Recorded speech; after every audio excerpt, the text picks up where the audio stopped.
Yes. Welcome back, viewers. Sorry for the interruption. Tumekuwa na shida kidogo ya mitambo, but we are back.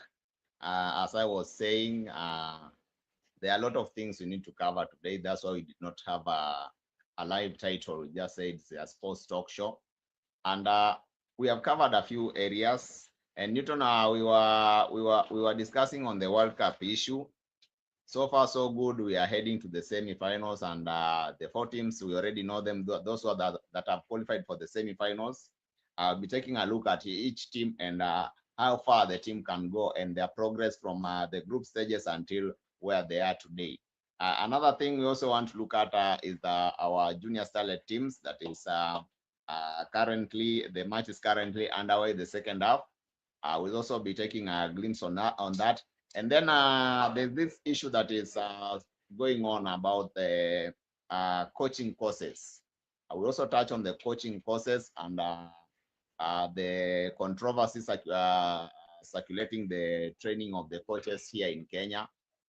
And then something we cannot skip talking about today ni high school games. High school games pia lazima tuziongelee, especially the regionals. Kakamega High School are already inside the nationals, and Tenwek from Rift Valley. I think those are also new to the system. So we also be taking a look at that one. So nataka Newton uweze kutuelezea mambo ya World Cup kumeenda aje.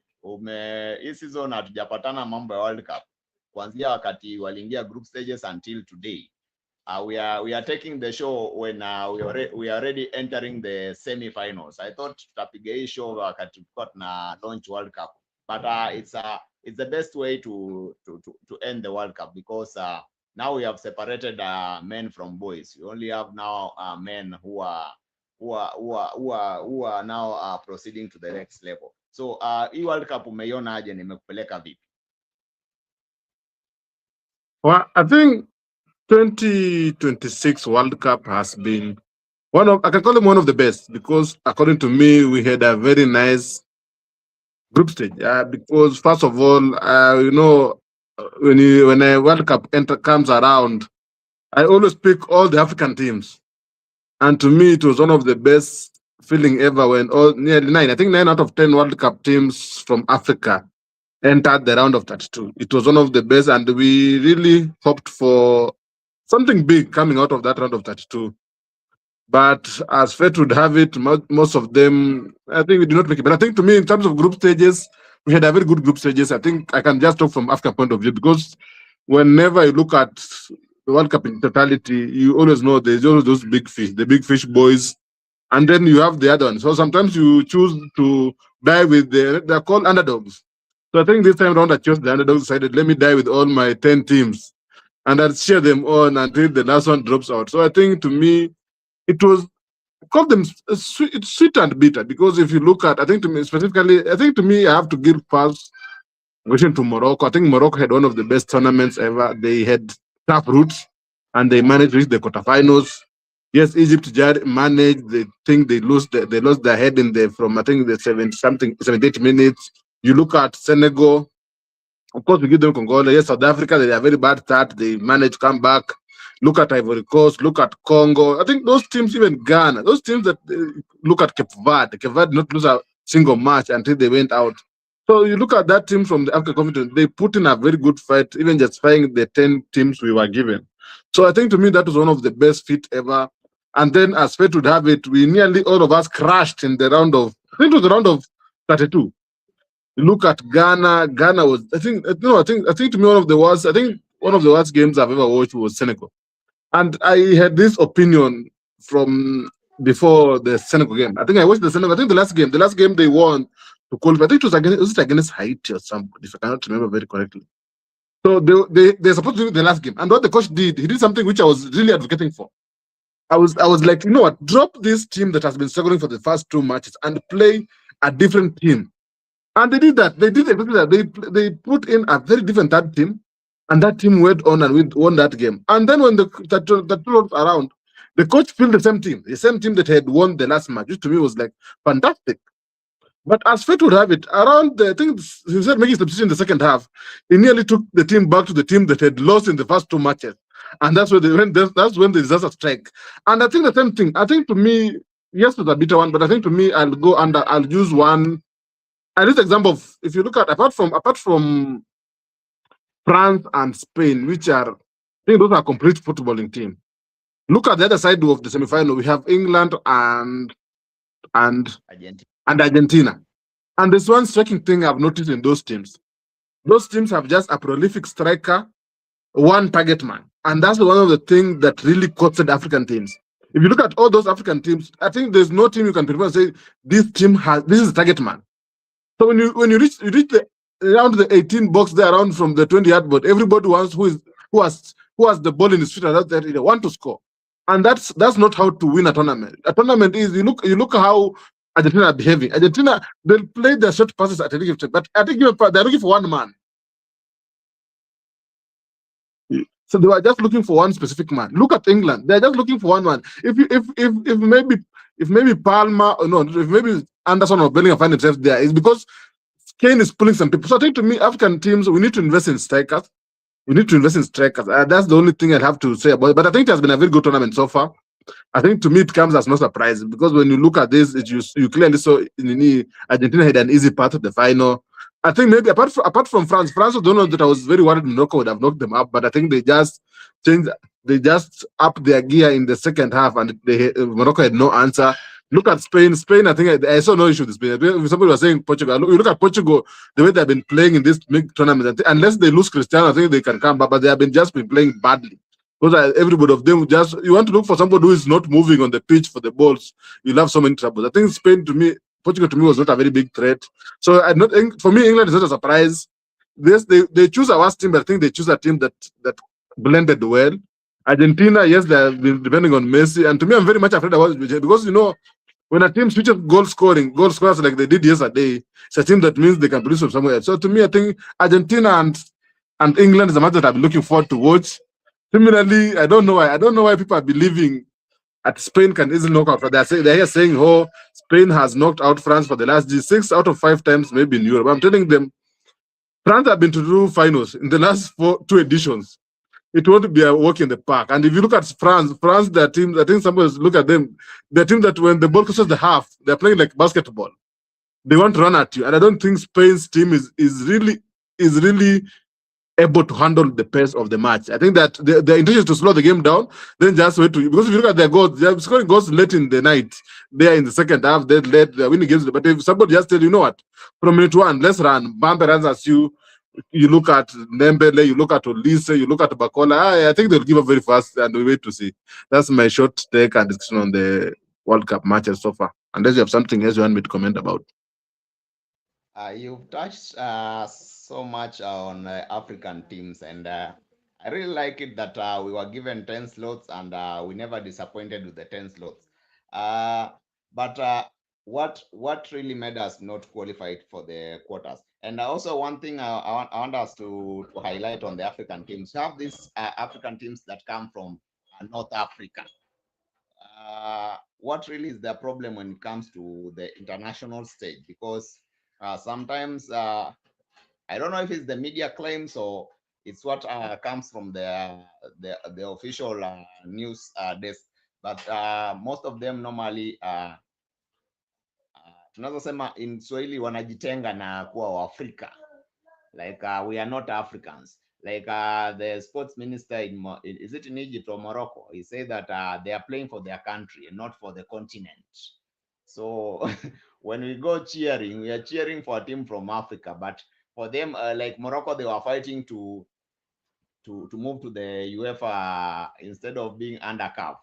So Egypt, there's a time they were fighting to move to the Asian side. So are this team really for Africa, or they're just in Africa because it's a continent? And when it comes to qualifiers, World Cup qualifiers, do you think they should be given a chance to fight for instance, Morocco to fight from the other side of the UEFA, and the other one to fight from the other side of the AFC, the Asian Football Confederation? Because if it comes to World Cup, Normally, like you've said, we were given 10 slots and we were rooting for every team that was coming from Africa or that was representing Africa because they had qualified via the CAF Federation. So every team was, we were for every team. And in fact, I know most people knew that Morocco this time round, they are going to move into the semi-final. Egypt was a surprise, even to me. I didn't expect Egypt to give us that, to pull that surprise against Argentina. It was a big surprise. And another thing I want us to highlight, is there a problem with containing pressure when it comes to African teams? Because Egypt leading 2-0 by the 79th minute and then losing the game 3-2. That's a very big concern to us. And when you look at all the teams that were eliminated, most of them were being eliminated during the last dying minutes. So do we have a problem as an African nation when it comes to containing pressure during the last minutes of the game? I think there are so many things to unpack because I think firstly they always say there's this thing in Kiswahili, hauchagui penye ulizaliwa ama penye utazaliwa. You don't choose your home. You just find a safe. So I think Morocco, as even those North African teams, mostly if they feel believed to be an African country, they have no choice. I think we have the Red Sea there that chose put them in the African country. If they choose to leave, well and good. Because there's also Israel. I think Southeast. I think it's supposed to be in Asia, but it is playing in the European League. So I think it's not difficult. But I don't think with the current FIFA setting they'll be allowed to do that. But I think if they pull so much string, I think it will also be unlucky for other teams because if they leave and still have 10 slots, they can go there and fight for those 16 slots from Europe, and they give us 1 or 2. So it will be a win-win situation. So I think we support every team, but if you want also to leave, we are free. Nowadays we don't like when you don't like to hang on people who don't want to be supporters. So we easily. I think it was the Morocco minister who was saying that. But I think to me, I don't know if it was true. Maybe there's so much reporting on that maybe can be fake, but I don't know. But if they feel that they want to be European, well and good. The door is wide open. There's the Red Sea, they can just cross and go back to Europe. But I don't think that was their stand as the team. So I think if you look at from the point of view of us not winning, African teams not winning matches in the dying second, I think I'll just take it back to coaching. I think coaching is the biggest issue we have as African. If you look at how we handle our games under pressure, most likely, I put those 2 matches on Morocco and Egypt. Because I think to me, when I'm leading 2-0, if you look at even how Tuchel does it, when he's winning maybe 1-0, it's up to defenders. But somehow African, I think we have been criticized so much for playing defensively that we want to impress people. And when we are leading 2-0, but we want to impress people, you are busy doing attacking substitution when clearly you need to be defending your advantage. I think to me that's what the mistake that most Egypt and Senegal did. They were trying to put in attackers instead of just bring it. I think to me I can even do 3 sets of defenders. Just put a wall of Jericho over there and tell you can break us down, but you're not going anywhere. So because when you put in attackers at one point, you think you are winning. You want to extend a margin, you go up, and that's what happened to Egypt. You go up attacking, then you leave a gap there because people have forgotten you are on the World Cup stage, and these teams are some of the best teams, and they can hurt you at any given point. So I think it's high time those teams just learn how to. So hold on to what you have. If you have one goal advantage, I think you just play defensive. Play defensive. And I was even saying that. If 17 minutes, play this game. Put this ball high in the sky. Let it be there in the stand. And then but if you allow them to put ball on the carpet, they can easily hurt you because you are becoming tired. And also they are also that upper edge of being well trained than you. So I think to me we need to focus naturally on when you have something, when you have a 2-goal advantage, is a 2-goal cushion, you can easily defend that and keep your scores intact so that you won't be eliminated quickly in those tournaments. Yes, but I think the other thing that we are giving updates upon, we had the Harambee Starlet match under 17 World Cup qualifiers. I think the last match to the teams that wins this aggregate will be qualifying for World Cup under 17. I think if we do it, will be the second time in consecutive year, times we will be attending the U17 for the ladies. And as it stands, the game is currently being played at Nyayo around the 84th, 85th minute there. The game is the girls have tied it 1-1 at Nyayo. So as it stands, Kenya is going through with 3-1 against South Africa. It'll be an interesting match, but I think we can do. Our guys have been doing better. We have been flying, and we hope to see some very good game. I think we went to the World Cup last time round, and I think we did not perform very well. But I think as starters, we can be able to. If we compare this time around, I think we need to at least try and manage and even move out of the group stage, which will, to me, be a very good show off for the guys. So as it stands, the game is currently in the 84th, there on the 5th minute. The game is the girls tied it in the second half. It's 1-1. Okay, Arambe Stars under 17-1, South African under 17-1. And just a quick up. I don't think if we had talked about this coach, this one, I think we needed to have a minute of silence. I don't think if we had observed it, but we need to have observed a minute of silence. If you can clearly get me from your end. Yeah, I can get you. Yes, there's this third case of the South African national team footballer. I think it's called Taylor Adams. If I don't know the time, it's Taylor Adams, who passed away. I think it was yesterday night or early this morning because of the night. The guy passed away. He was part of the South African team squad that went for the World Cup. He came. I think they were saying he had some issues there. The grandmother died while he was playing the World Cup. I think he was just. If you look at those videos I've been seeing, he was just traumatized by the death of her grandmother, and he came back. And unfortunately, we don't know what happened fully, but I think they're suggesting suicide. So I think we just hold a minute of silence for the departed Taylor Adams, and we put condolences to the family in these difficult times as they come to terms of what had happened. So just a minute of silence, and then we should continue with the show.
Thank you.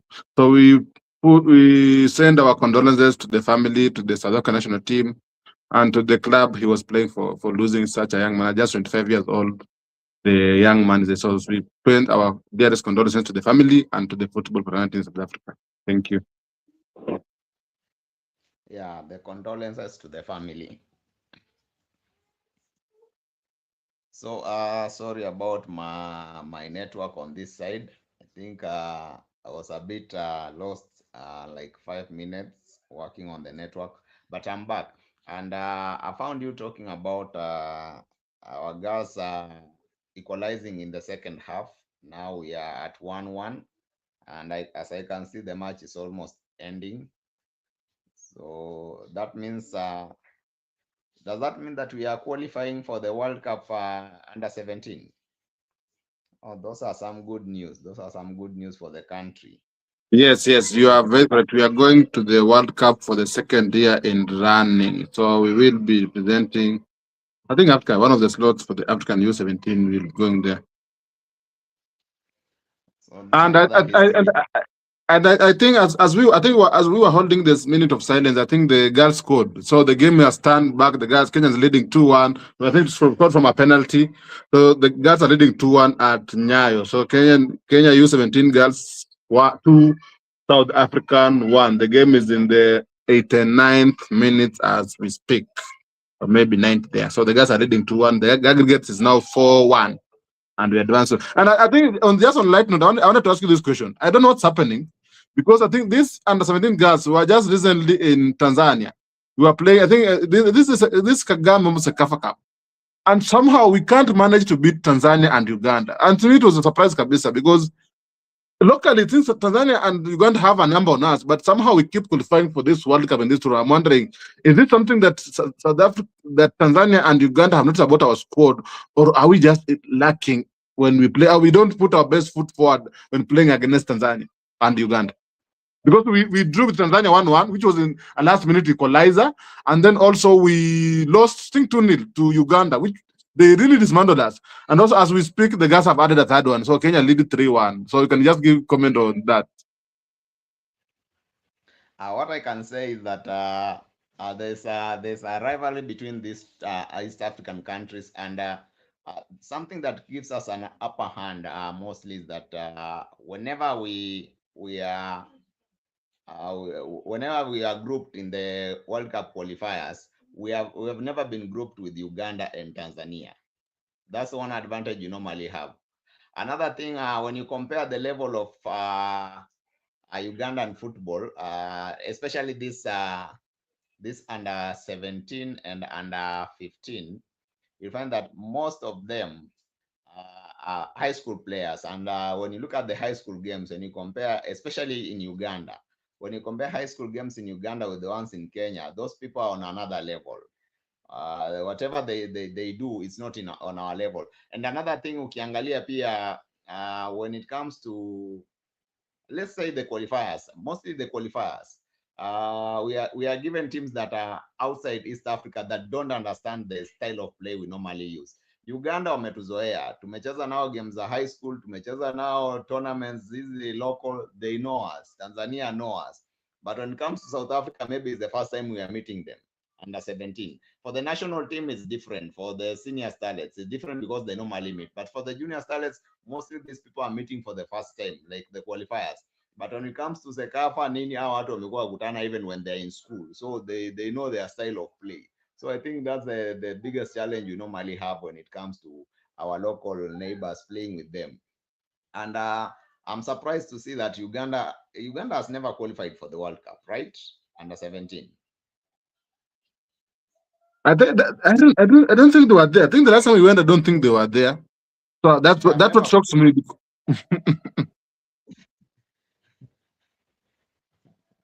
When we went there, I would really love to see Uganda qualify for the under 17 World Cup so that they can go and showcase what they have. Because when it comes to high school games, what tunanyanyaswa because they have the Form 5 and Form 6. So ningependa sana kuona hao Form 5, Form 6 wao at the global stage, them playing the World Cup. I think that will be noted. So let me just check if they. But I don't think Uganda was. I think Tanzania might have, but I don't think Uganda.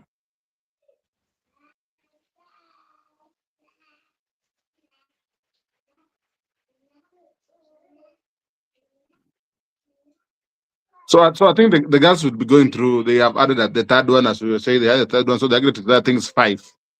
I think 5-1. I think 5-1 was the. Yes, Uganda has never qualified for the U17. So Uganda has never qualified. So I think when we went, Tanzania was there in 2022.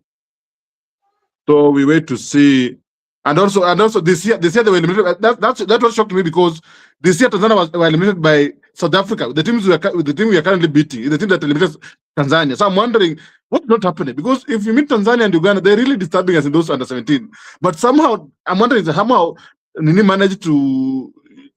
South Africa managed to beat Tanzania, and somehow we are managing to beat South Africa very easily. But when I'm fed with the Tanzania, we just seem to not have that upper edge of beating them. Wanaitwa majirani waliotusoma. Uganda ni majirani waliotusoma in all areas. Whether it's the men's national team, the women's senior national team, junior team, hao washatusoma. And I think yeah, go ahead. Just on one rant, I think I've looked. I think it's Sakafa.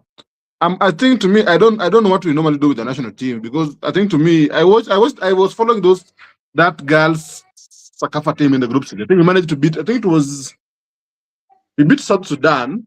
Then we beat. I think was it Somalia or was it? I think Somalia. Yes, Somalia. But so, I Yeah. think we were beating South Sudan. I think was it 10 or 13 goals by this second half. I think they were reduced to I think 7 players because I think some illness and the game not continue.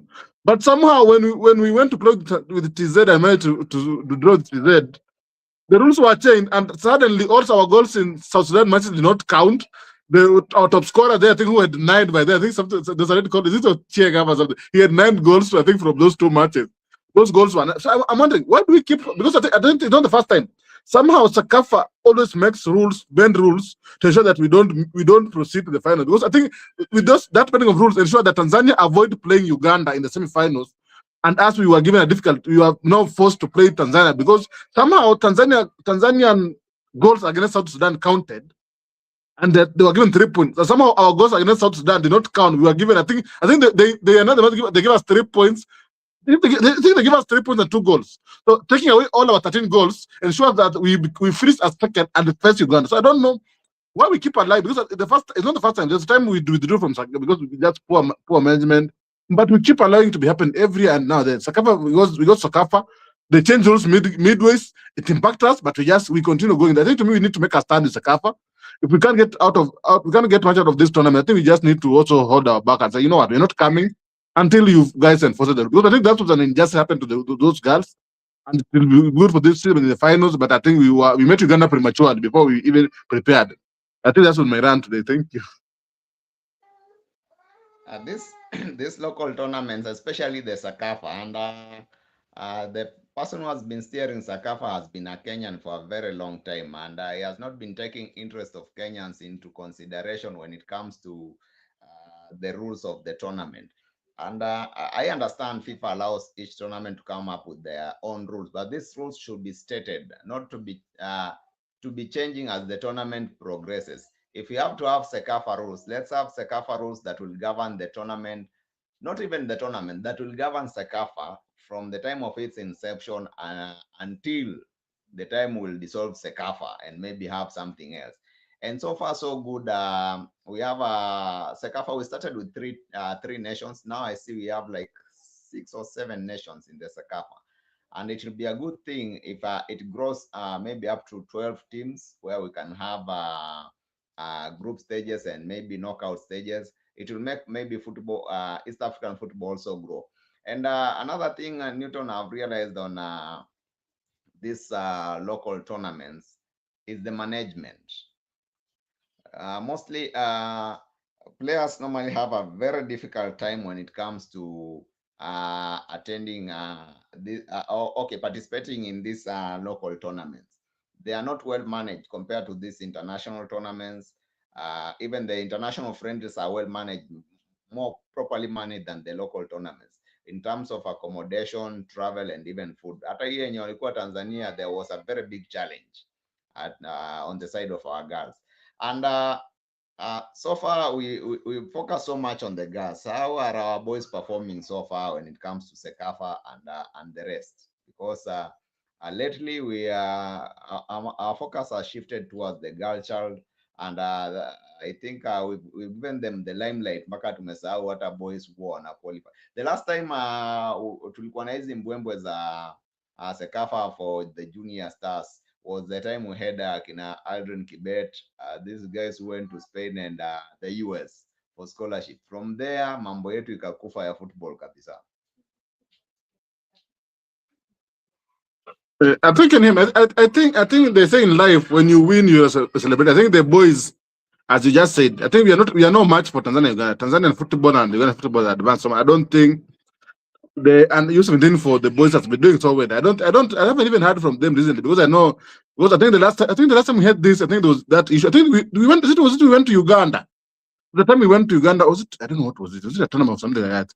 We think we lacked fair. The boys were first traveled by bus. There was just some very many issues there, and that's the last time I heard about it. I think just about, but also I heard it's not a very good selection. People just call their best friends. They go to somewhere. You have students come, or let's take them. So I don't think we don't do that competitive team selection. But I think they just need to get their stuff in order, because if you look at how our football is currently being run, I think to me, yes, ladies are doing well, fantastically, but in the men's sides, there is so much shortcuts people want to take, and shortcuts anywhere in football they don't amount to much.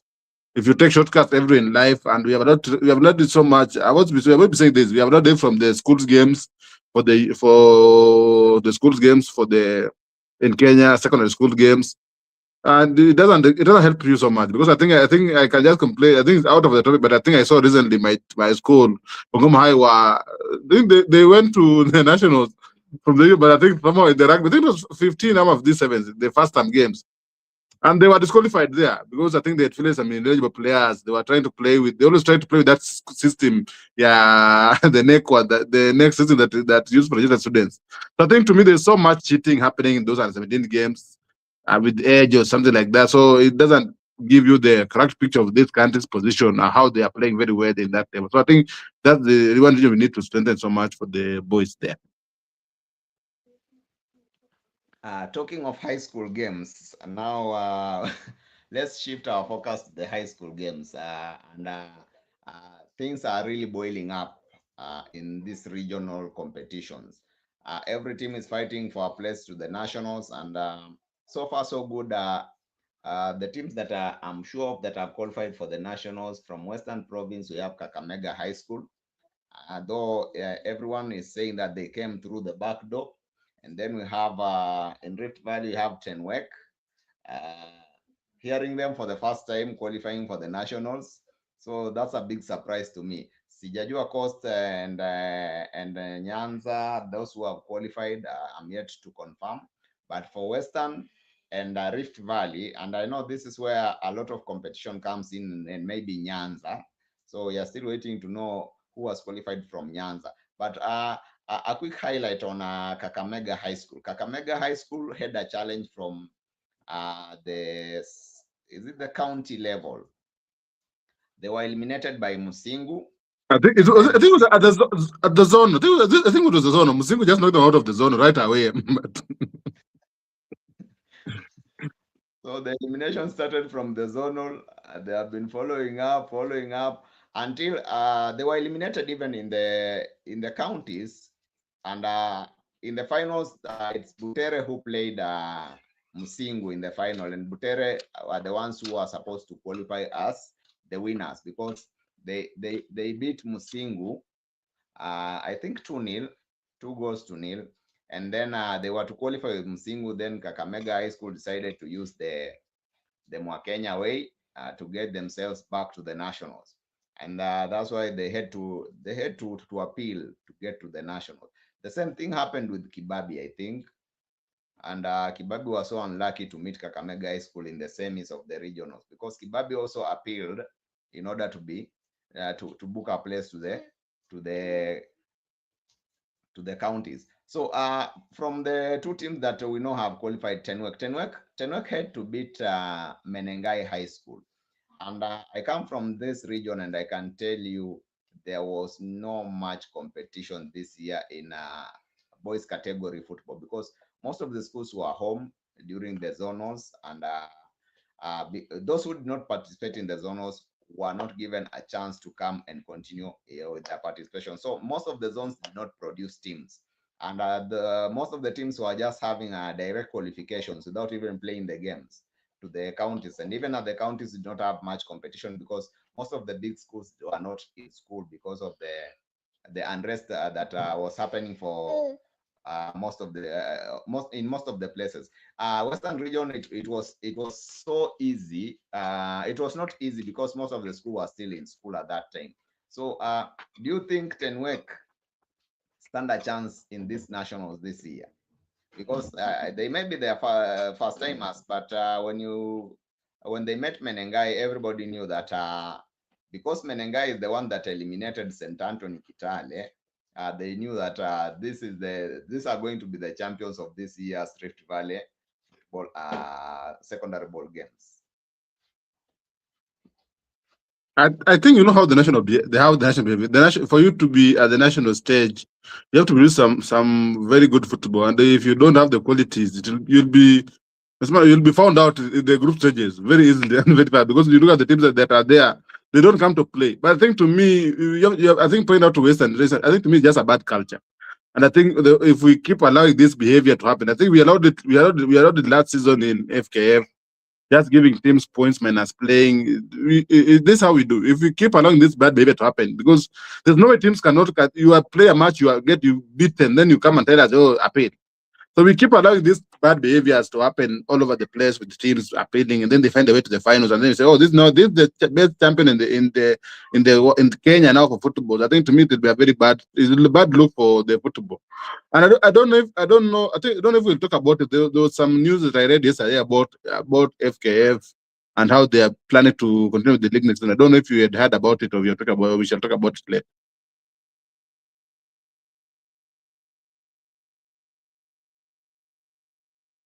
Come again, the news on FKF. I don't know if you had. I think they had a neck recently. I don't know if you have had what. I think I'm hearing somewhere there was some resolution that were supposed to be carried out before the league start. I don't know if you've heard about, or we shall wait for the end of the session to touch about it. So if it can wait, we can go with it. We can have it being there nearly at the end. We talk about what they had talked about in that meeting they had recently, the next meeting. Sure, we'll have to talk about it. Okay, thank you. Okay, now that we have these teams that are qualified, and we know that high school games are the ones that normally build up to our senior teams. They act as a foundation to the senior teams. When you look at these two regions, that is the Rift Valley and the Western Province, or the Western region, competition, there's still competition, especially at the lower levels, even more than the upper levels. Because for Kakamega High School to qualify, or for Musingu to qualify to come to the regionals, they have to meet at the zonal level. They have to meet at the county, sub-county level. They have to meet at the county level. And then they have to play each other at the regional level. Which kind of competition are we having? And then there's also an issue when it comes to the marketing boundaries. For example, there are some regions where two teams qualify from maybe the county to the sub-county. Like, for instance, Western, we only have how many counties? We have 4 counties in Western. So if a team has to qualify, they have to qualify 8 teams, meaning each region, each county has to produce 2 teams. Unlike in Rift Valley, where we have already 8 counties, each county has to produce 1 team. And this one is a big challenge, especially to the powerhouse of football that is happening in Kitale. In Kitale, we have Jobo and we have KD. So if you are beaten at the county level, that means you have to wait for another season for you to reach the national level. But wangekuwa napatia KD chance, tuseme Rift Valley ingegawanywa into 2. We have 2 regions in Rift Valley where every region produces 2 teams, or every county produces 2 teams to the county. Maybe tungekuwa tunaona different football, because it's a challenge. It's a big challenge. We have a lot of counties in the Rift Valley, and only 1 team per county ina qualify for the regionals. So utapata is it Trans Nzoia County? St. Joseph's were eliminated by St. Anthony in the finals. Na wangequalify wote wangekutana wapi? Wangekutana labda kwa regionals. Wangekuja regionals wote. And if all of them would have qualified for the regionals, we would have the same situation that we are having in Western, where teams from the same county that qualified for the regionals are the same teams that have now qualified to are now meeting in the finals to find the person to qualify for the nationals. And we also have 8 regions. So that means from every county tutakuwa na only 1 team, or from every region tutakuwa na 1 team to the county. Do you think we need to change the structure so that we have more qualifiers? Ama pia italete shida ya funds, because pia the more the teams, the more the funds are needed for the teams to, because we are locking out a lot of talents. Kama hii yenye tunaona hii Tenwek imepiga Menengai, sawa, Menengai imeenda nyumbani, but a lot of talents zimepotelea kwa regionals.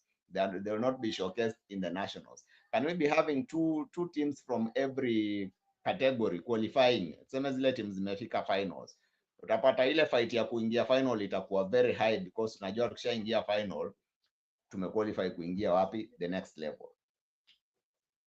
I think you brought a very good point. I think I've also been wondering the same, because if you look at the region that has small counties, it's doing the service for them. You tell them only one team can go to the qualify to the maybe the regional level. So I think, to me, like, you look at the likes. I think the likes of, I think also Central has the same problems. If you look at I think they have Eastern and Northeastern. I think they divided they divided those schools from. I think there's Eastern and I think the upper and the lower.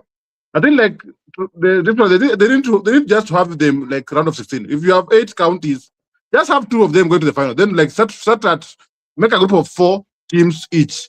16, 4 teams. Then I think that's going to be easy, because I think in high school you can maybe play games each day, maybe today, tomorrow. I don't think if you add them maybe just 2 or 2 days to the competition, but I think it would be very unfair for you to be taking only one team, because it doesn't mean that the other team that was in the final was a bad team. I think, to me, if you have both teams in the final qualifying to the next round, will bring more hype even to the tournament. But I think this one team policy just eliminating competition that is very good to the go to the next. I think, to me, we need to change some rules there, and we see if we can have more good teams advance to the regional finals than just having one of the teams qualifying. And I think you had said you don't see the winners for the Nyanza region. I think for the girls, it was Nyakach girls who advanced to the national teams, and boys St. Mary's Yala were the winners who are coming to the finals, national finals. So those are the results from the Nyanza region. So St. Mary's Yala comes back to the national stage. The teams are very good. They are very good. Then Nyakach girls also proceed for the girls section. So it seems like this year we have new blood. Every region is producing new teams to the nationals, because all these teams were not there last year. I think it's a new year. Maybe it's a new dawn for this. They can call them young teams, or maybe the underdogs. But I think totally, because if you look at, if you go and find Kakamega in the national schools, I'm very sure the likes of Leisa Hayes will be coming from the other side. It will not be an easy work for those. They'll even be carrying some 5 goals, 6 goals there. But if you take some weak teams in the finals, they'll be found out very fast. Those teams don't come there to play, but they come there to show you some very good football. And we have also been having a problem with the Northeastern teams. Mostly they just pick a team that maybe they normally play football, and then they bring them to the nationals. They have never had the qualifiers to the nationals, and this one normally gives advantage to some teams, which take advantage of this team by thrashing them 9 goals, 10 goals. So I think if Eastern are not serious with these games, they just give her that opportunity, maybe to counties or regions that have much competition, to bring in more teams than having a region that is not even adding value to the tournament. I think they just need to be forced to have those zonals. Maybe some of them will complain about it. Maybe the weather, maybe they don't have enough facilities, but I think they can do it. I think just enough pressure from the organizers. I think they'll have more, or maybe just get teachers who are interested in sports. I think, to me, I think it's more about the teaching staff. So the teachers they don't want to take roles up in those sports. You just find they just die. But if you have teachers who are they are passionate about the sports, you'll find more teams coming from there with good playing football. They coming to the national team. So they now prevent the region international. And then another issue which I think needs to be addressed nationally is the documentation part when it comes to high school games, because it's becoming an issue. And I think the major problem is that they rolled out the program without proper training of the teachers on what is supposed to be done, how it's supposed to be done, and what is supposed to be submitted or not. Because some of the teachers are just blank. And sometimes I may also blame the system, because I've tried working on the system, and you'll find that our government system always has faults. Utapata when you want to do the registration, you'll find that the system is not working in, and by the time you're getting to sports, most of these schools do not have full proper documentation. That's why you'll find that Menengai last year were disqualified because some of their players were not in the portal. Most of the schools last year and this year, what people did, I just tell you the truth because niko kwa ground. This year, what people did, they went back to the drawing board. Wakaona some of the documents nakataliwa na system, so a lot of forging was done this year. Hata watoto wanakuja nationals, wengi wao they are not eligible to play. A lot of forging ilifanywa, and Kenyans are becoming more clever every day. So if this document fails, they come up in a way of ensuring that the system accepts the other document in order for the player to have an opportunity. And it's something they do earlier. Like after next year, I think people have started doing the registration in portal for the next year's games. So it's becoming a challenge, and this challenge can only be addressed when a child is joining school for the first time. That's the only way you can address that challenge. When a child is joining school for the first time, that portal should be able to accept the admission with all the relevant documents. So those documents will be moved to different departments. I think that's how the system should work. So that by the time this child gets into high school, the system accepts that child with those documents zenye alitumia akiwa primary. Hakuna mahali kutakuwa na changing ya documents. But currently what is happening is that the documents zinakuwa fabricated, zinafanyiwa mambo yake, kila mtu acheze. Hata wale watu wa village watacheza. Utapata mtu amekuwa high school for over 8 years na bado anacheza. You know, I think you bring up a very good issue, but I think to me, I've been saying this. I think to me, I don't think teachers are ignorant. They don't understand. Teachers understand, but the problem is Kenyan school games have had issues of cheating since time in. I was in school. I was in high school when? Is it 10, 15 years ago? Cheating was happening at that time. We have teachers here who have earned promotion because of cheating. It's like, how do I describe this? If you go to a church every day and you find that you can go to town with the matatu without paying, or you have a conductor who always there tells you, ingia gari tuende, and you have done it for 10 years, and then 11th day they come and tell you, you know what? No, the conductor has changed now. Now you're supposed to pay fare. They always find ways of trying to hang on the door, say, you know what? I've been here, and that's what's happening. These teachers just know the rules. And the reason why the government said that, you know what, we're going to use that. I remember IFMIS. Is it IFMIS? The system that is used for relationship. What is it called? Why am I forgetting this system? The name of this system. NEMIS. Yeah, NEMIS. It was to cure that. It was to ensure that. That's why I remember sometimes back when your kids are sitting for their national exam during our time, they used to request us a birth certificate at class 8. So between when you are born until when you reach, nobody knows what is a birth certificate. So before certificate says, they ask you, bring us a birth certificate. That is at class 8 when you are going to register for the national exam. But what the government did, it comes and tells you know what, we want to have you in these systems the moment you step in school, and that's why the NEMIS was introduced. It was to ensure when you get into school, you want to know you have come to this school. Maybe you come to maybe Mazugi Primary School at nursery school. So, and I don't know how you guys are doing it, because I remember there's a time Anis was transferring from Nairobi to Western, and I tell you, it is from Nyanza. It is very difficult to transfer a kid, because you have to go and get signatures from the county board. Imagine, assuming this kid is in a local school day in Nyanza. You have to go and take to the county for them to sign that form. You start from that school, they send the form. You follow a chain to the county. That kid, for you to transfer to the other agency. So you go to the county, but the county boss sign that form. Then you take to the county the kid is going through. It has also the form sent, and also the county boss sign so that the transfer can be enacted in the NEMIS. So I don't know. I think to me, what you just saying, these guys are cheating system, because we transfer just a kid in NEMIS, mostly in secondary school. It is very difficult. And it was designed to be that way. It was meant to be that so that it ensure that this changing of school. That's also the same thing also happened when a kid bans at school from one region. It doesn't easily go to the school because you have to go and tell why are you moving. You have to give very quick reason why you move. But I think footballing people and sports most likely they always like shortcut. That's why you see this thing of shortcut. But to me, I've also said this. You come and tell us you want to play in high school. We want to go and say, when did you join from class 1? You want to go because I think Nimis has been there since was it since 2012? Is it 2015, not 2014, when Uhuru became president?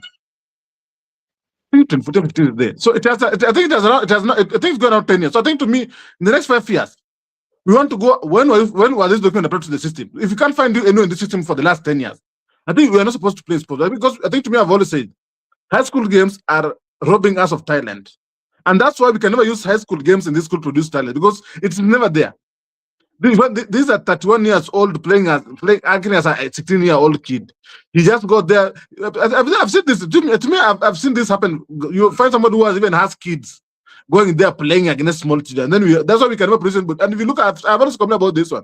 Recently, I was at Nyayo watching the qualifiers. I think those the trials. You find these ladies from US. I think these guys, most of them had won the US. What are they called? Those championships, the US at the high school levels. They come here to look for what are these called? They come here to look for those slots of the national team selection. They came here to Kenya because their systems are most of the sports LS in US.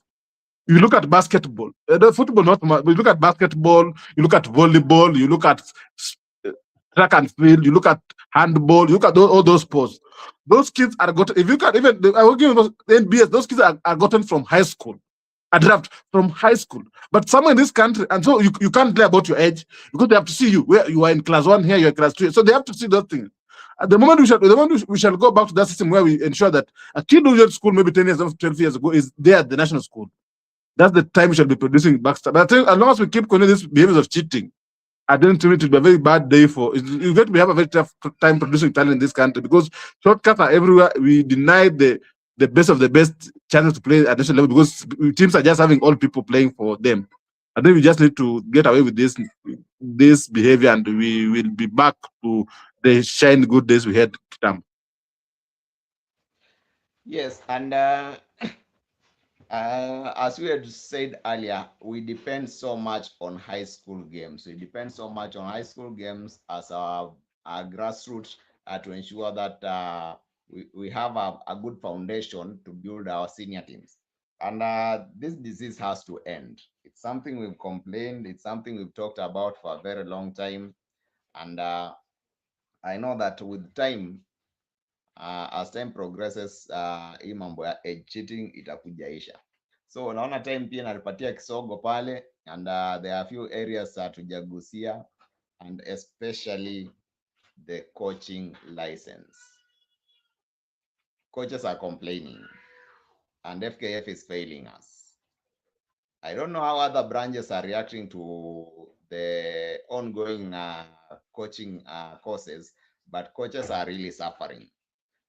For instance, if you're not in elite clubs here in Kenya, that means most of those coaches who are coaching, and we have more grassroots football than even the elite clubs.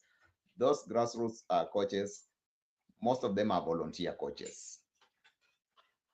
And being volunteer coaches, most of them don't have a permanent job. Most of them are casual laborers and still have time to volunteer. So there's this circular that came out that the coaching curriculum had been reviewed and revised, and they had introduced some new courses in the coaching curriculum, and even they changed the structure of the coaching courses. For instance, for you to begin the coaching journey, you were to start with license D previously, but currently we have something called the introductory coaching license, and then after you've exercised that for 1 year, you then move to the coach D, CAF coach D licensing. Then as time progresses, you move to the upper levels until you get to the rank of is it CAF elite? CAF elite. So my problem is here. When the coaching license was being launched in Kenya way back in 2015, 2016. This this course was free of charge. Reason being, it was being some of the funds that came from FIFA were the ones being used to cover the charges for these coaching courses. And then as time went by, I think it's the time Kenya had been banned by FIFA. We did not have enough funds. So when the coaching course came back, most of the coaches were told to sponsor themselves. During the time of Nick Mwendwa, I remember, and they introduced a fee like for CAF D license, you are supposed to pay 5,000 for you to take the course, which usually takes around 2 weeks to be completed. And it has been like that until last year. I remember I did the coaching license in 2016, and then it was free by then. And then last year, because I wanted to move to the higher ranks, I decided to do a refresher course by doing the same CAF D, so that I get that new knowledge that had been introduced. But I just found out it's the same knowledge that was being taught in 2016. Nothing has changed. So we had to pay 5,000, and then after every coaching course, there's a certificate, which I think equates to the license according to our FKF. The certificate is your license. So after that course, immediately after that course, there was an announcement that was made that the coaching course has now to start from the introductory level going upwards.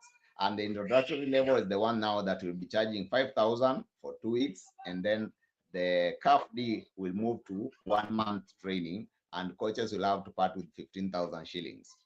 Previously, 15,000 was for CAF C, which was taking 1 month. And now, because they say they have added more content to the course, CAF C now have to take 2 months, and they have to pay 30,000. I'm not sure about CAF B and CAF A and the Elite, but now I know that for CAF B, you have to take more than 6 months to complete the course. And then CAF A, you have to take more than a year to complete the course, with a cost of over 100,000 shillings. Most of these coaches have a dream of coaching the elite clubs, these grassroots coaches, but I feel now that they have been denied that opportunity to move up the ranks, because most of them who are supposed to take the CAF C license are not even able to. Recently, we had a mchango in our area to changa for one coach. At least we have one coach from our region to go and do that CAF C, because hawezi sponsor peke yake kwenda kufanya hiyo CAF C, which is very discouraging, because huyu ni mtu amejitolea, anasaidia vijana mtaa, wanacheza game ya mtaa nini, it's also mandatory for you to, even to coach a school, you should have a license by now. And then something ya kushangaza, sijui how other professions work, Newton, but I also want you to touch on it. Does a certificate equate to a license in other professions? Because when I'm in school, when I'm doing medicine, if I acquire that degree of medicine, is it the same degree that will become a license? In teaching, is it the same degree that will become a license when I get to the field? I think hapo kwa FKF kuna kitu wanatuchezea, because wanatuambia license in expire with 1 year. That means your certificate expires with 1 year. It's not relevant after that 1 year. So for you to do another course after it has expired, you have to do a refresher course, which you'll have to pay 5,000 shillings. And the course takes 3 days. I think that is business also wameanza kufanya na watu. For you now to move to a next level, now you have, like for instance, I had not qualified to take CAF C, because I have to finish a period of 1 year. Now, by the time I'm finishing that period of 1 year, there will be no CAF C to be taken. Unaona biashara wanafanya na watu, hakutakuwa na hiyo CAF C. So that means I have to wait for another time yenye CAF C itakuwa now, because I don't qualify to do CAF C right now. And by the time it will be announced, my license would have expired. So I need to take a refresher course for it to allow me to now to move to take that CAF C license. So I think there's something going on in KFF, wanajaribu kutengeneza pesa na watu, na inauma makochi wengi sana. It's not going to work, because wa makochi wengi sana, only those who can afford to go for those licensing ndio wanaenda kufanya hiyo license. what do we need to do as a country to ensure that ama coach wote wana qualify? My opinion ilikuwa, if I'm given the certificate for me to advance, let's say mimi ninafanya certificate ya plumbing, then ama electrical engineering, then nataka kusonga kwa diploma, I'll move to the diploma, but I still have that license ya nilichukua wapi? Kwa electrical engineering ya certificate. Nitafanya degree, but still I need that license. Nitakuwa na hiyo diploma yangu na degree na diploma na certificate, na nitafanya masters nini, but license ikuwe kando na mambo na certificate, because if you check the certificate ziko na expiry date. Certificate has an expiry date. Certificate umekalia class umesomea iko na expiry date. So walikuwa wanaargue at pia driver's license iko na expiry date, so pia certificate ya coaching pia iko na expiry date. That's a driving license, my friend. That's not a certificate. So okay, I can do a refresher course maybe if I want to move to the next level, ni sawa, but let me have that license because nime qualify kunina nika. I can apply a license, nifanye mtihani ya license, nipewe license, lakini isikuwe certificate na act kama license. Your take on this? I think to me, first I'll go back to where the problem started, and I think if you see how FKF is moving the new FKF, the one we thought that it will bring some change, to me, but I think to me, let's go back to where the problem began. I think there was a cry, I think, from stakeholders. We had too many coaches after Nick Mwende introduced those coaches for coaching staff. I think there was too many coaches who are not advancing so much in terms of football. So I think there was a need to trim. I think they're not just telling you guys, they're just doing it. I think they're not telling you. I think that's what they're doing. They're just trying to eliminate the number of coaches at this stage. I think it's called, but I think to me, you have just said it correctly. They're looking for a way of making money from coaches, and that's just what they want to do. I think they're telling you, if you want to continue being practice, because I think that there are so many levels in this country where you need to have that license for you to practice. So they're just going I think you talk about profit. I think profit in this country, yes, you go to school, you finish those 5 years, but I think there are bodies, they are called bodies, like the nursing have theirs, the medical have theirs. So you pay after, if you finish school from a recognized, if you do, it goes like this. You sit an exam for maybe say medicine from a recognized institution, that because that, like, so what they did is they tell you this school is qualified to offer medicine. So go and take medicine in this school. So if you go and take medicine from their school, they after finishing that school, you pay. It's called registration fee. It's called being registered to be a doctor. That's why you hear doctors have their own union. So you go to that body, they tell you to register to be a doctor in this country. You pay us 10,000. But doctors are fair because doctors they always bargain for the doctors. So doctors are fair. They tell you to pay us 10,000 each year. But the next year, there's something called what they now do. What they always do now from the end, they do renewals. It's called renewal fee. It's for you. Yes, the moment they give you that. As they give some. Is this called there's a certificate, but it is called renewal. So what will happen? The moment you can choose not to renew it. That's how they happen. But what they do is they bill you in those years not renewing. So the moment you want to go somewhere and use that certificate of yours, they tell you go and back pay. So that's what most professionals do. Everything you look at, the accountants have them, the nursing have them. That's why you normally hear they tell you the nursing your license expired. So it's just a certificate. But what you do now to keep it okay, you don't now do refresher. You renew it each year. So each year you're professional, you go and pay that amount, maybe like 4,000 or 5,000. You pay each year at that stage. Like for us, you move from the graduate to the professional. When you go professional levels, pay, is it 30,000 each year? I think it's even more. I think it's 50. For you to be, so because now you're dealing with maybe now you're a coach, maybe so that's now maybe you're a coach of a KPL class, of KPL club, maybe national NSL. So because you pay 50,000 each year for you to hold that license of being maybe it's called professional or something like that, professional. But at this young age, for you, and then also you have to take I think around 10 years in the industry for you to be given that. But I think you can of course in Kenya you can do some backdoors and get that. So I think they're just not. So what they just say now, I think they put the renewal fee very high. So they just maybe to, I think, lower it very low for the affordable Mwananchi to have it. But I think to me, they just try to reduce the number of things, or they just try to make money. In this country, money making is one of the biggest thing FKF is looking at. They just want to milk. They have seen the number of coaches. They say there's too many coaches. If someone pays 1,000 here, maybe 5,000 each year here, we should be having good money that nobody's supposed to account for, and we are easy dispute among the. So I think to me, if they're making it for the good of maybe ensuring the coaches are compliant, it's good. But if they're doing it for the motive of getting money, that's where it will become wrong in the long run.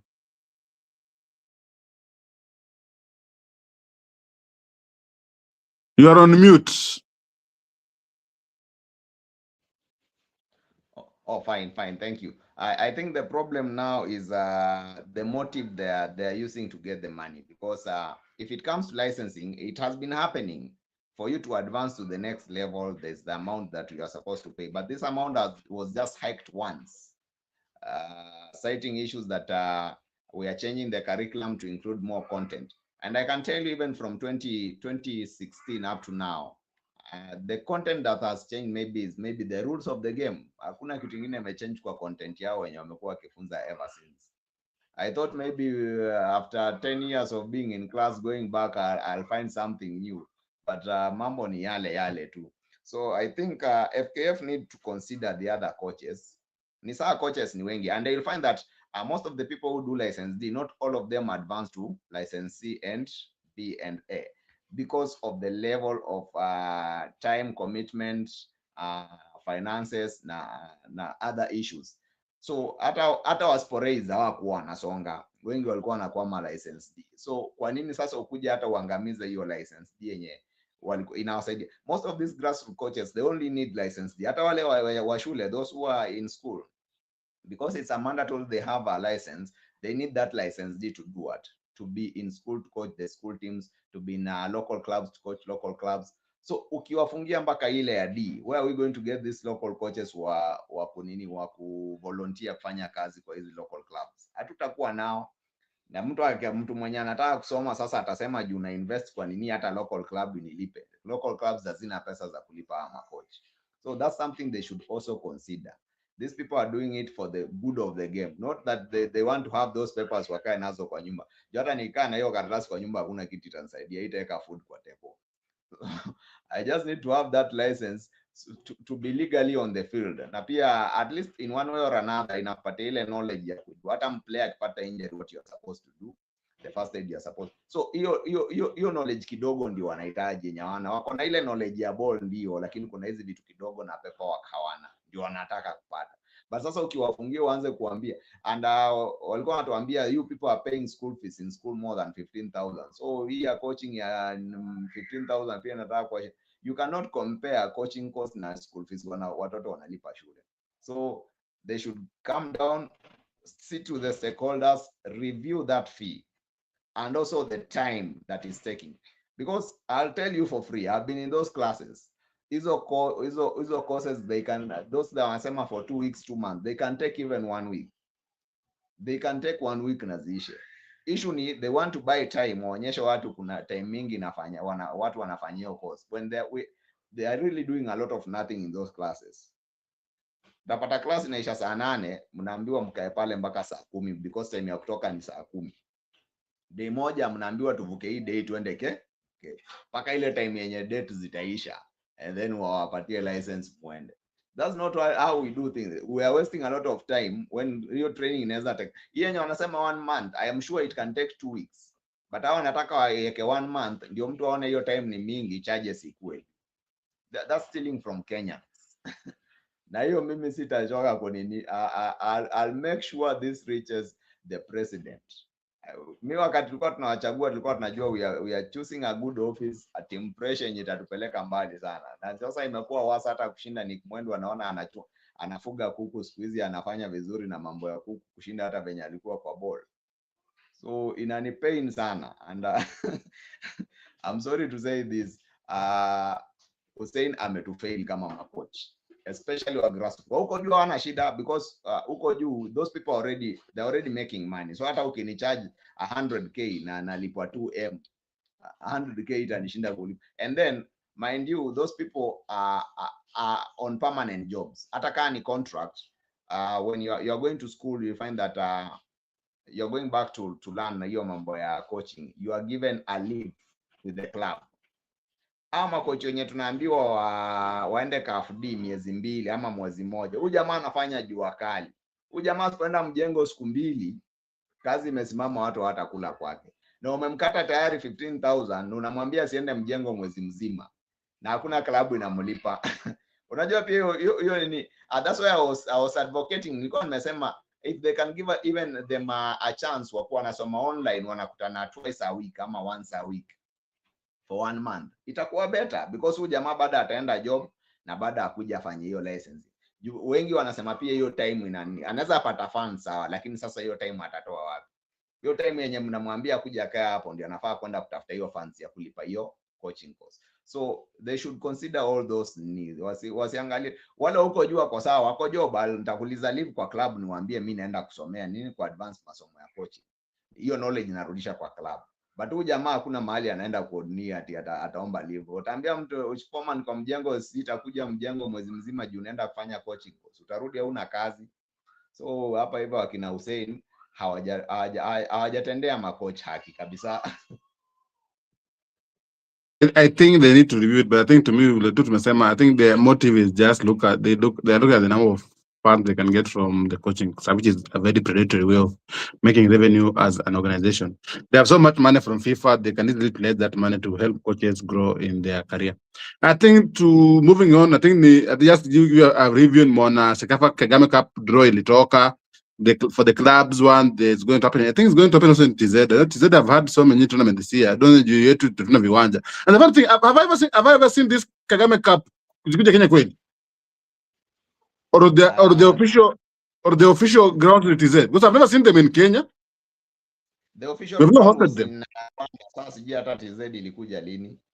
Because I've seen this. I think this is not the first time this imeenda TZ. I think TZ have hosted this tournament for some time now in Monal TZ. So to come up and draw Group A, we have APR from Rwanda, Vipers SC from Uganda, Gor Mahia from Kenya, then Gadi Republican from Djibouti.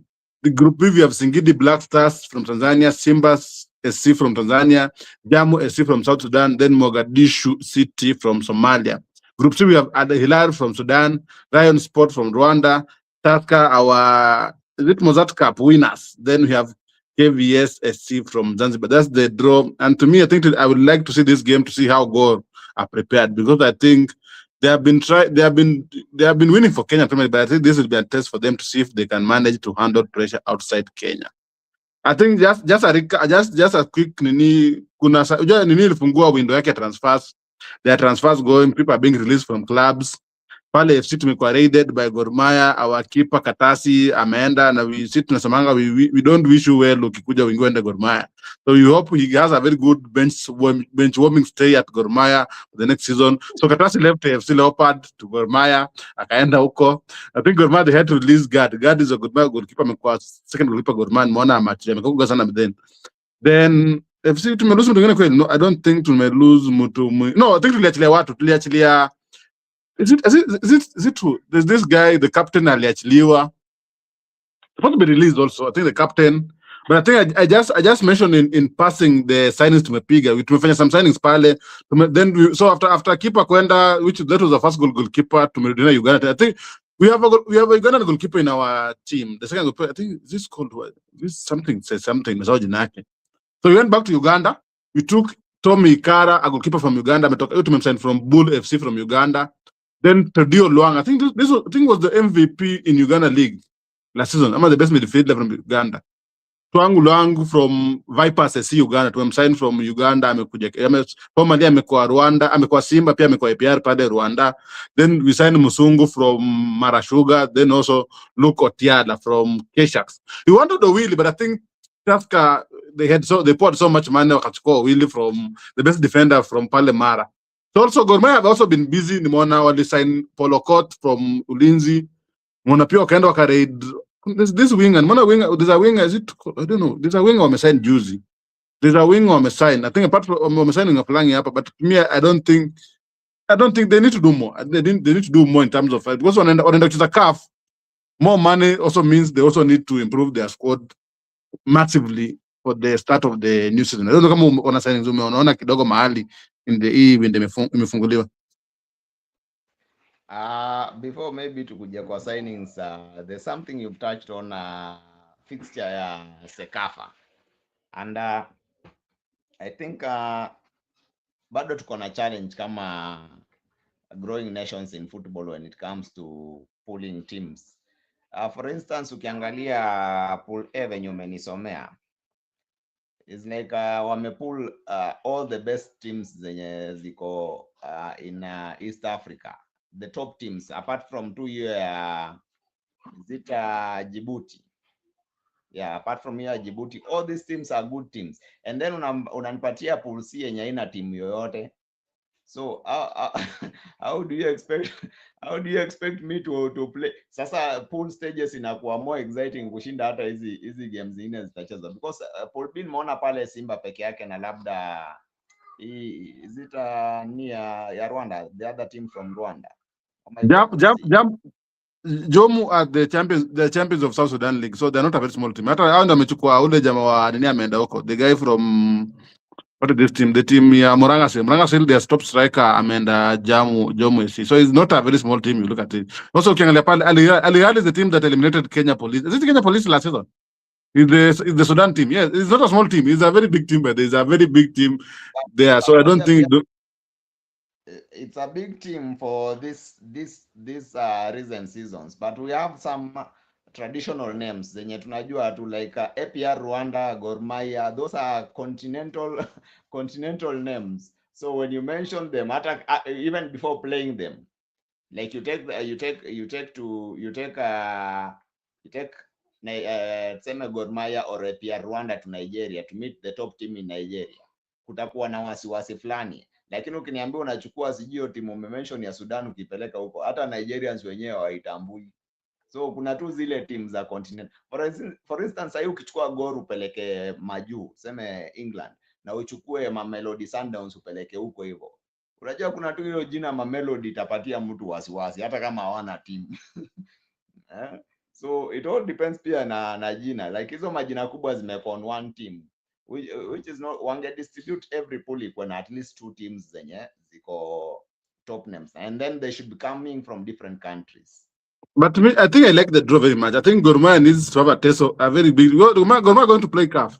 If you look at those teams, I think those teams are going to play CAF. So they're just telling them, you know what, we want to put in this pool. We want to see, can you manage pressure? Because I think if you put Gor Mahia with maybe the likes of GKFG, Task, it's a very small team. So put them with they're going to play our CAF, but CAF is not a playing the joke. But we are going for the playoffs. They're going to meet teams who have won their leagues in the country. They're going to take you to the wire. So I think to me, they're very somebody. I think Musonyi. I think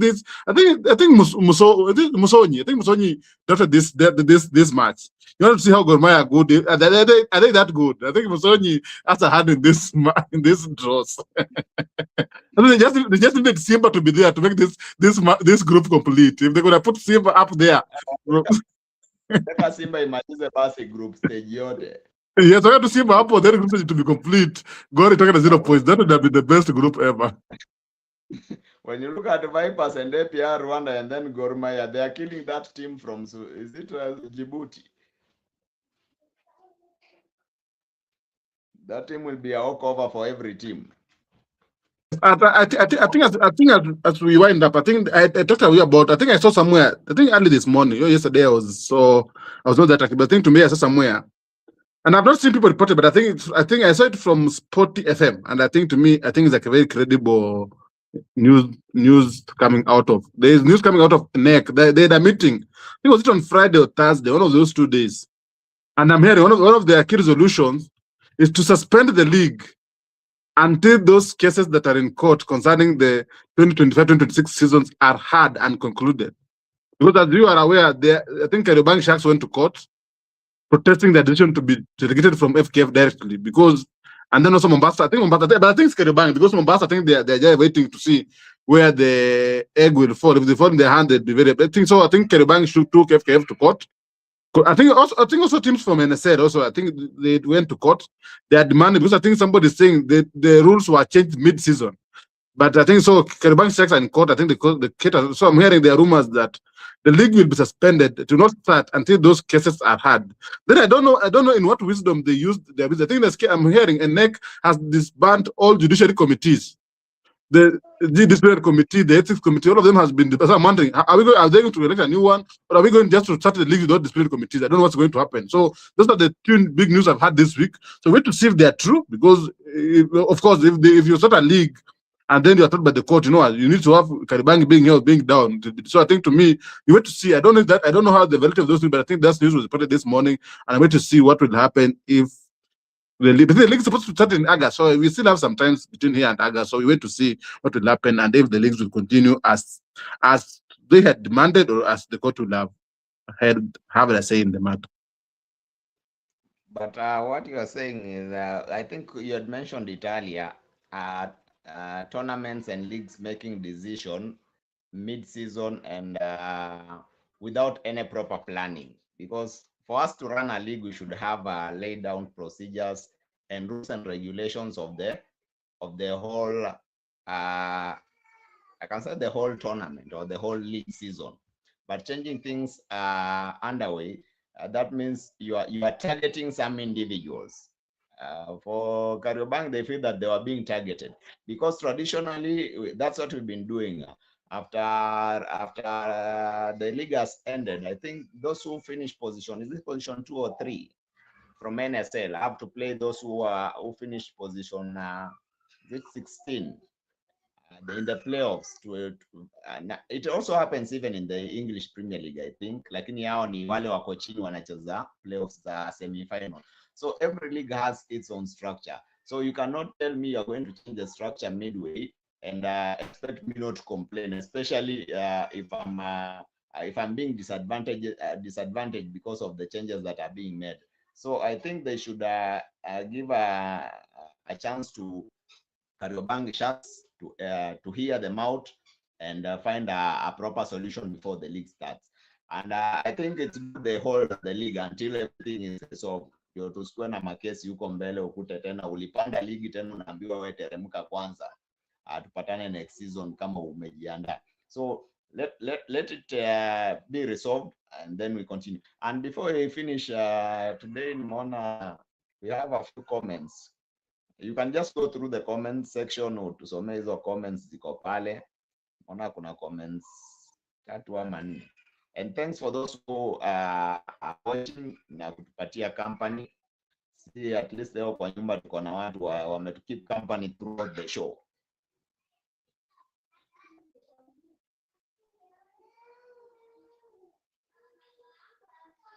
Newton, your mic is muted. Oh, sorry. Unaona pale kuna Anesta Premier TV, keep us posted, guys, and good work mnafanya pale. We appreciate, guys, for tuning in.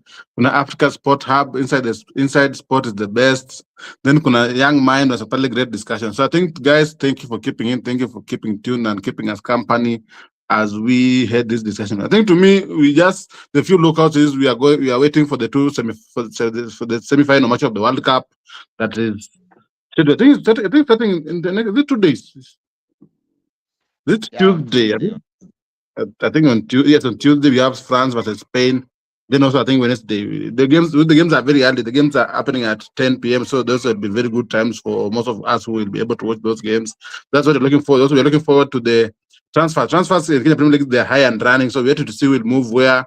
We're also waiting for those secondary schools game nationals. So we'll keep you posted about what's happening here and there, and we promise to be back. We shall be holding this more frequently. Also, with our new feature that started early this year, guys, keep look out for it. We'll be hosting the fan watch along of Kenya Premier League. We shall try to have at least 2 live stream or 1 live stream each weekend of the Premier League. So we guys of the Kenya Premier League. So guys, keep posted. We shall keep posted from all angles of what's happening in the sport in this country and far outside the country. Thank you, guys, for tuning in today. Thank you. Yeah, and just to wind up also, those who maybe wish to get on the show, if you are a player, if you are a coach, if you are a football investor, if you wish to get on the show, just reach us through our email address. That is the insidesport@gmail.com. I'll repeat the insidesport. I'll leave it in the comment section, the insidesport@gmail.com. and we'll ensure to get back to you, and we organize so that we can have you on the show. Because I think after every I think every show we should be having a live a person live on the show, or have a discussion. So if you want to reach us, go to our, you can even comment on the on our YouTube channel videos, and we'll get back to you and ensure that we get you on the show. Otherwise, thank you so much for being with us. Show ilikuwa ya 1 hour, naona imeenda more than 1.5 hours. It has been a nice show, a lot of discussion, and we wish all the teams that are participating in various competition, World Cup, we wish them all the best. Sisi kama Team France tunajua bado tuko strong, and as we approach the high school games, high school ball games, term 2 ball games, I want to wish all the teams zenye qualify to the nationals all the best as they do their preparations to get into the nationals. Others from here in the studio, sina mengi ya kusema, mimi nasema bye bye.